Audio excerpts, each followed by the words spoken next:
Tonight in WECT's first documentary, a side of our community you have never seen, perhaps one you thought couldn't possibly exist.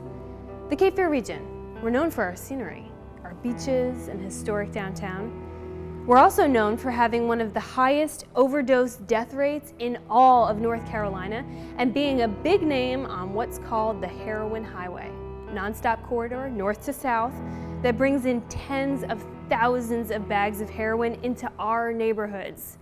Tonight, the veil comes off. Over the next hour, you'll see footage you won't believe was shot here, but it was.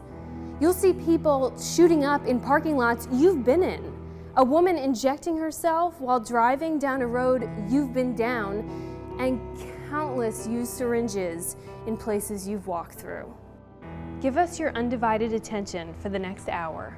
You are not going to like what you see. But heroin isn't an addict's problem. It's not somebody else's problem. It's everyone's problem. And we're about to show you why.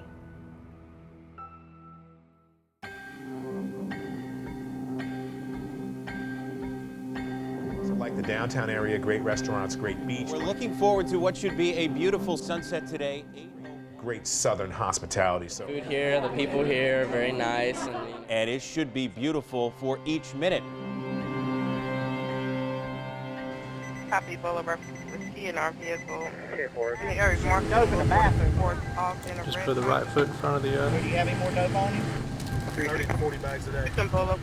There's 2 damn needles in there. Yeah. There's 15 needles in each bag. I don't have anything on me. Good for him. Yeah, come on. I think he's doing a bag right now. There's a world where you have your blinders on and you have no idea that this is going on. And then there's a whole nother world here where this is a major problem. Avatar.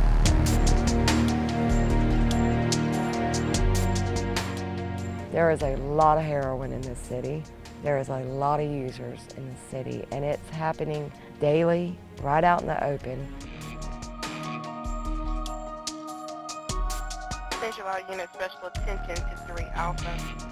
Happy Boulevard at Honda Accord swerving over the road. See, man, I asked if you had any other needles. Heroin is the new crack for this area. Yellow. And I'm not exaggerating when I say that. What is that, 8? 110 people that I could go to right now and buy heroin from in this town. We have seen every age from 15 years old to 75 years old. Man, woman, child, every race, color, and creed you can imagine. It has no boundary.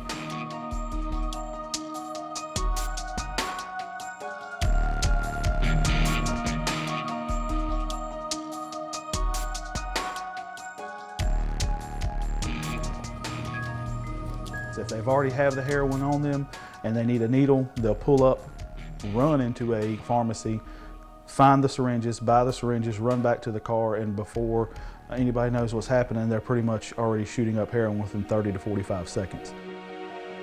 All right, he's got a needle. Let's get out.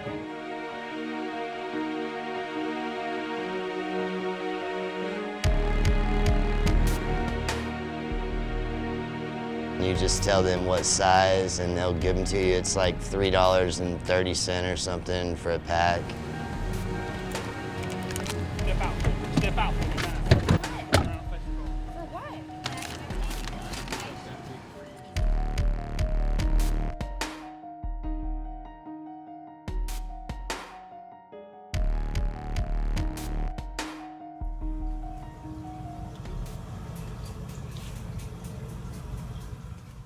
How many bags did you shoot up in the bathroom?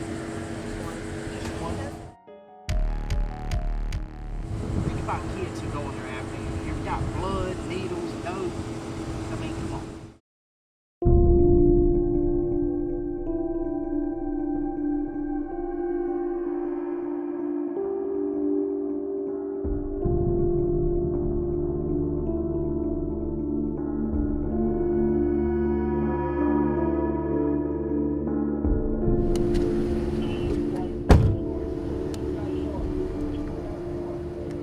I mean, I've seen people put stuff inside of them, if that makes sense.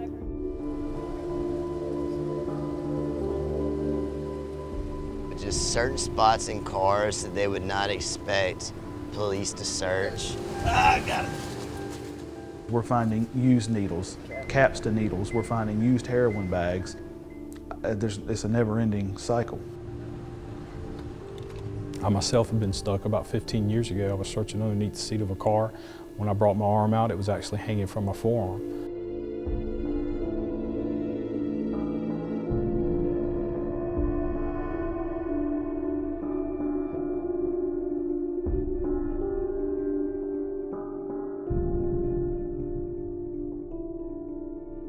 When we pull up on them to investigate what they're doing, they're completely passed out at the steering wheel, foot on the brake, still in drive, needle still in their arm.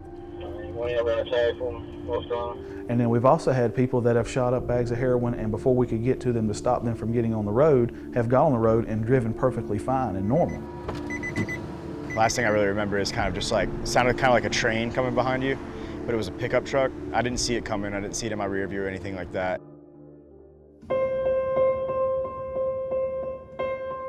A witness had seen them nodding off in the Walmart parking lot.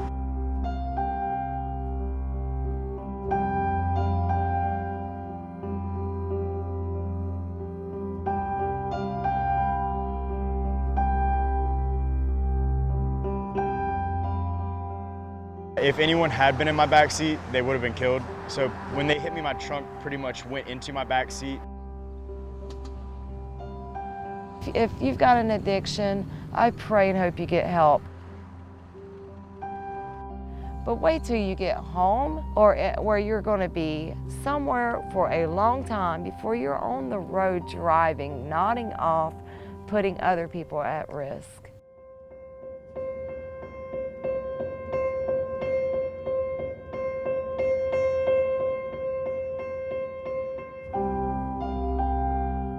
With bags that have been going around that have been killing people up here, that's what addicts want, are those bags, because they're the most potent.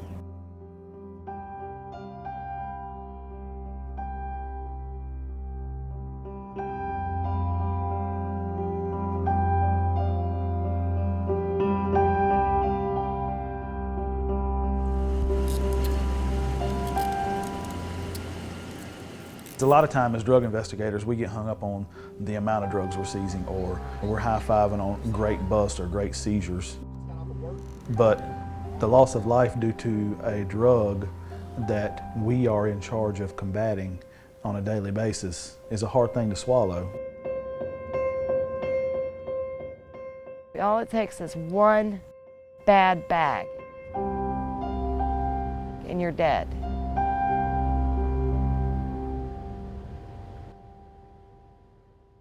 Six months of footage boiled down to a few minutes. And still, what you just saw is but a snapshot of heroin use here. Addicts will tell you, there's just as many doctors, nurses, lawyers, and CEOs getting high on dope as there are people doing it in parking lots. So stop yourself if at any point you thought, I would never do that. Most every user we met over the past few months said the same thing. People like Abby. She's PTA mom, had a great job, and then she had to take her son off life support. Abby didn't look for heroin, but it certainly found her. If you can't relate to her story, maybe you'll understand Cortland's. His addiction started with a pill that most of us have in our medicine cabinets, making you no more immune than any other addict who thought, this could never happen to me.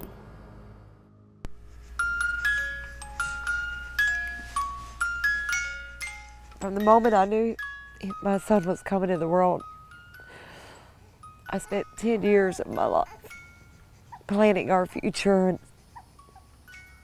in a moment's time, it was taken from me. I came really close to committing suicide.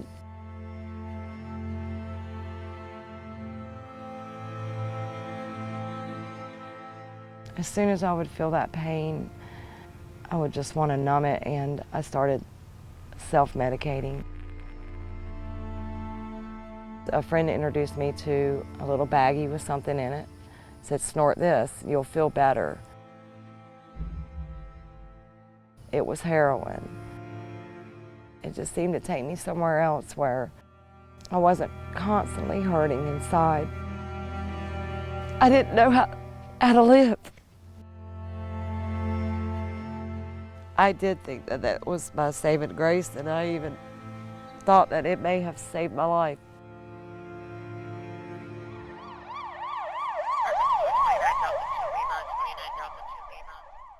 I had gotten in a bad car wreck, and I was prescribed prescription meds for pain pills.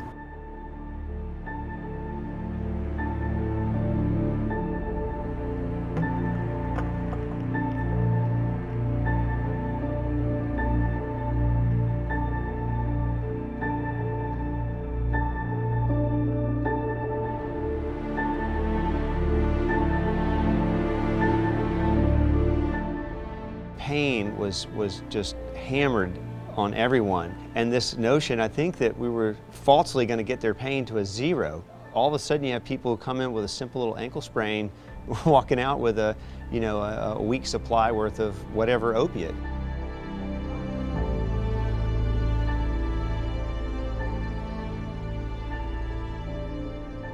They find quickly that they're the cheaper source initially.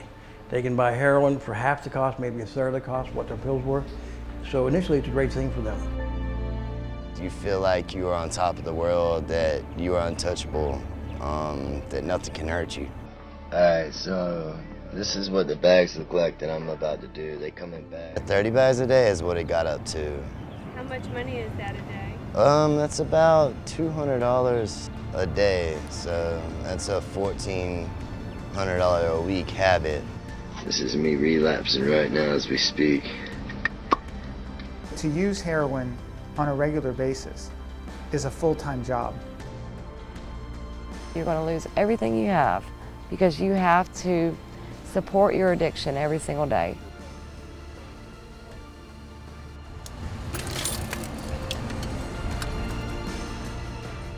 They're pawning everything they have. Some people, unfortunately, are stealing from their families. The girls, they have a different way of getting heroin. I'm not gonna go into specifics, but they don't necessarily have to go out and rob. You okay? As an addict, normal is the drug in your body. And when you do not have it, you are sick. Man, there's a hallway. Sometimes it hurts so bad, you can feel your hair hurting. You will not stop until you get that fix.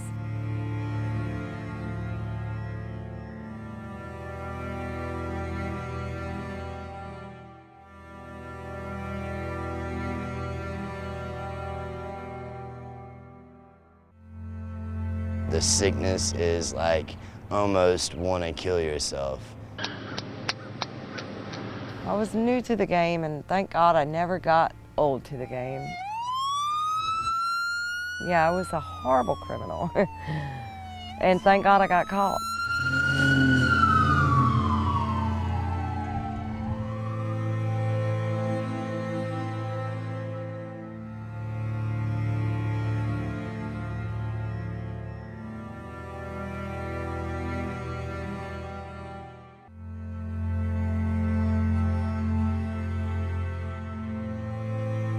That's stopped the world. I mean, literally, the world quit turning. Thank God for him.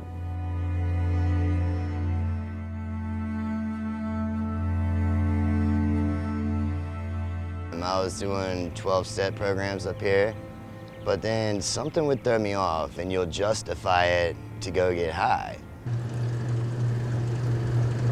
It's got me 3 felonies on my record. It's got my family to where they don't even know if I'm telling the truth or if I'm lying. All right, here it goes. It's destroyed everything that I've ever had. All right, now I'm officially high as hell. It's taken everything from my life, and when I say that, I mean everything.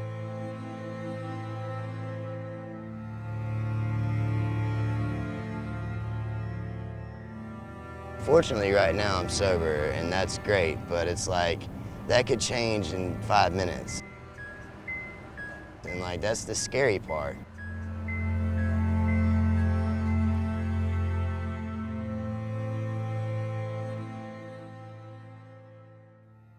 Abby can tell her story looking back, but Cortland, after being on MTV's show Teen Mom, his addiction will forever haunt him online.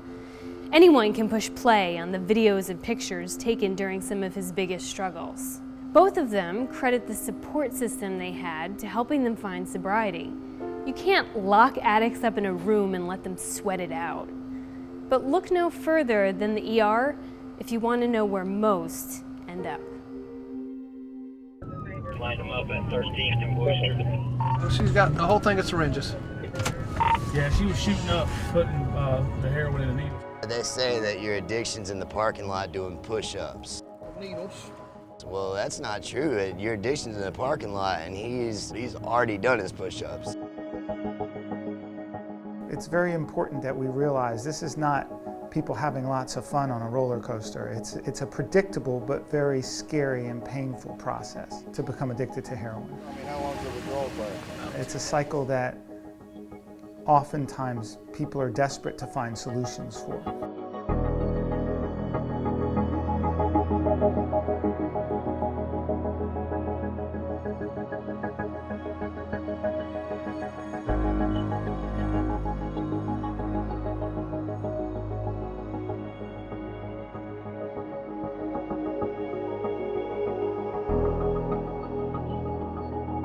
There needs to be at least 10 treatment centers in this town. I think that can be an excuse. People don't want to quit using it until consequences come about.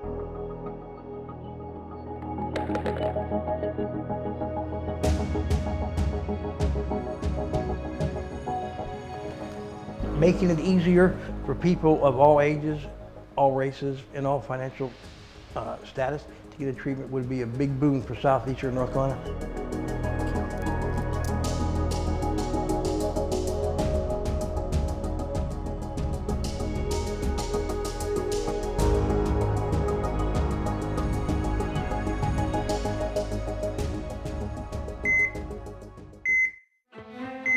You know it's heroin because you see the track marks, or because the person who rolled them out of the car at the back door said he was shooting heroin, and they peel off and you're left there with this blue unresponsive person. We're not a detox facility, so the best we can do is, help them with their symptoms at this point in time. And what that treatment would entail basically is room and board, and what medical care we can provide while we are working to try to get that patient into usually a state facility.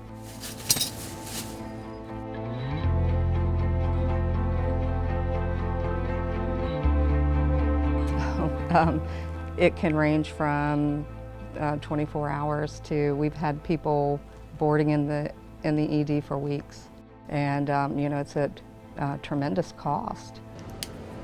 It definitely contributes to the overcrowding problem and takes up treatment space that we would otherwise be able to use for other medical concerns. And it creates that problem that we have in the emergency departments of people having to wait for care. This is truly an epidemic that is out of control. And right now, we're doing very little to stop it as a country.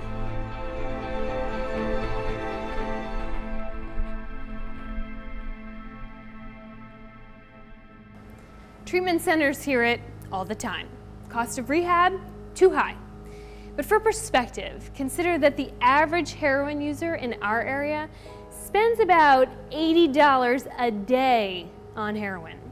That's about $2,000 a month, around $30,000 a year.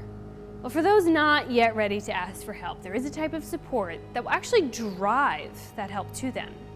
Syringe exchange programs try to make users the best addicts they can be, so to speak, reducing the harm caused to either themselves or anyone else. Trade in your used needles for a new supply, cut down on sharing and the spread of disease, and safely dispose of dirty needles, keeping them out of parking lots and playgrounds. That is the idea. So where is the syringe exchange program in our area? There isn't one. And finding the others is really on a need-to-know basis.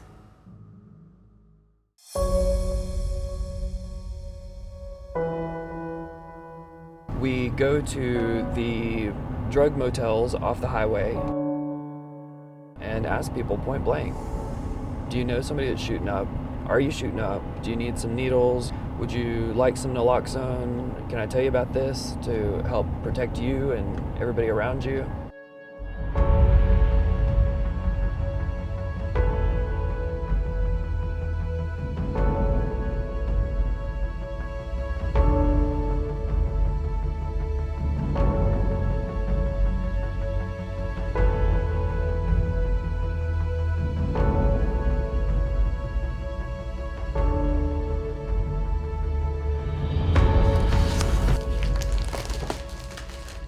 The state of North Carolina, for all intents and purposes, has abandoned the drug user and the addiction community. If you give somebody a clean syringe, you're able to prevent a mass infection rate of HIV, of hepatitis, of all of these things that tend to destroy not just individuals, but families and communities.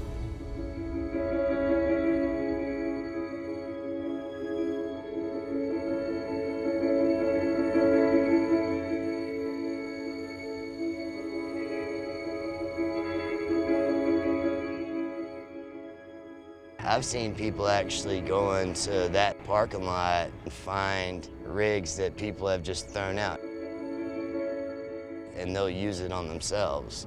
So they could have just caught HIV, they could have just caught some disease, they don't even care.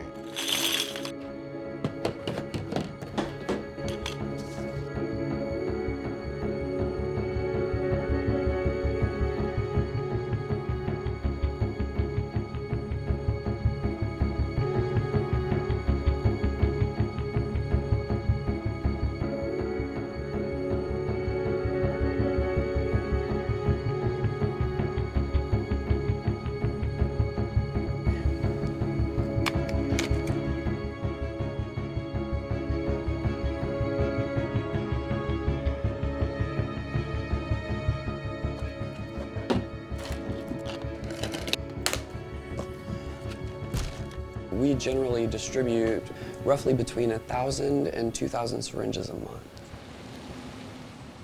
If we think of addiction as bad people doing bad things, then we don't want to encourage.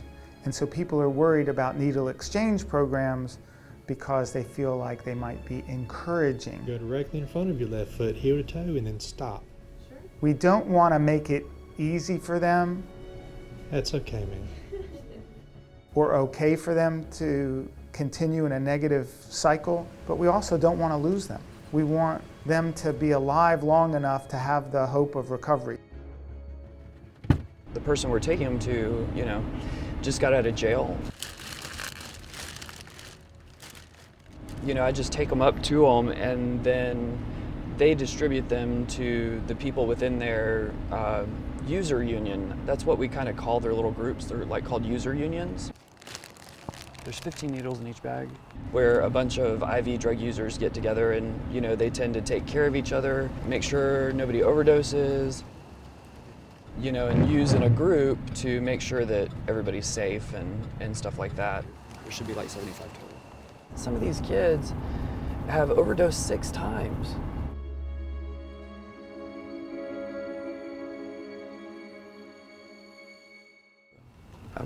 You could bet. Love you. Be careful, okay? Me too, man. Praying for you.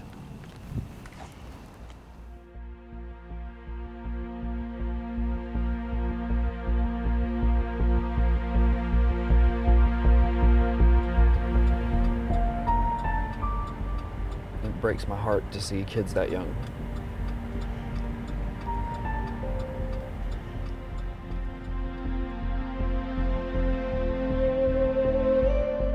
We're amassing an amount of used syringes that nobody will help us dispose of. When you ask somebody, hey, I've got 10,000 needles I need to dispose of, you know, people just are not willing to travel that road with you. They're just not.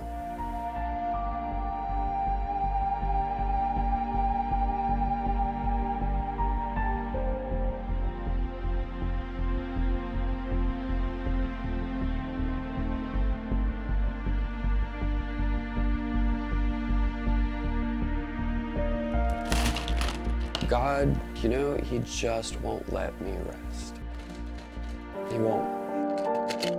Because, you know, I think about the friends that I've lost, and I think about, you know, the people that could be here today.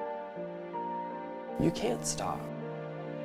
You know, even in light of this illegal situation, even in light of a lack of resources, you just can't. You have to.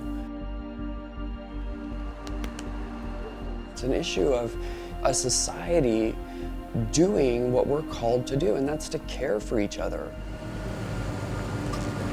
You know, and if nobody else does it, I'm still going to do it.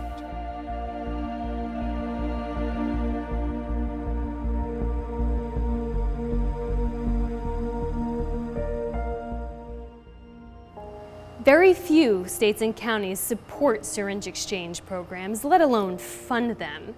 And those that do battle public sentiment, people not wanting their tax dollars anywhere near them. That's ironic, because we're paying for the problem one way or the other. Consider the cost of hepatitis C medication, a disease driven by injectable drug use. In 2013, North Carolina shelled out $8 million paying for it, and more than $50 million the very next year. So where are we going from here? What's the plan? Is there a plan? And if there is, where do we start?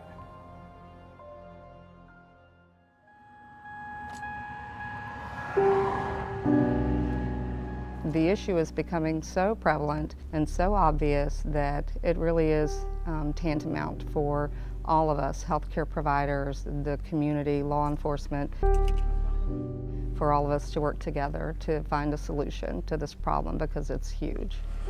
What are you putting, 20 cc's in one bag? So I'd encourage people to get involved in community prevention efforts and then get involved in encouraging people into treatment. That's okay. We'll stop there. And not looking at that as so foreign, but rather look at it as a part of what we put together in the fabric of our community. Again, until people make that decisions themselves, nothing can be done. It's never too late.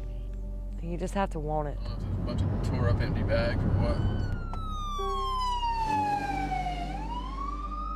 Continued aggressive enforcement towards the largest dealers and traffickers that we have, You got any more? to get them as much time in prison as we can, to send a clear message to the community that we're not going away, that they're the ones that are going to have to go away. If I didn't have a lot of hope, I wouldn't be sitting here. That's our job. We give help to the helpless and hope to the hopeless, and we got to love these people until they start loving themselves again. I think that we're going to have to really rein in what we're doing, because until you get rid of the need, there's always going to be a supply there. If you have prescription medicines like that in your home, dispose of them or lock them up. Don't let them be accessible, because typically that's where heroin use starts. I don't foresee any change occurring anytime soon. It's not going to go away. So we can wish it away, we can ignore it, we can act like it's not there, we can sit there and say, well, they're just drug addicts and they're not effective members of our society, and if they die or overdose, you know, so what? I only do bags when I can't find pain pills. But the truth of the matter is, there is not a single family in this state, much less in this nation, that has not or will not be impacted by this issue.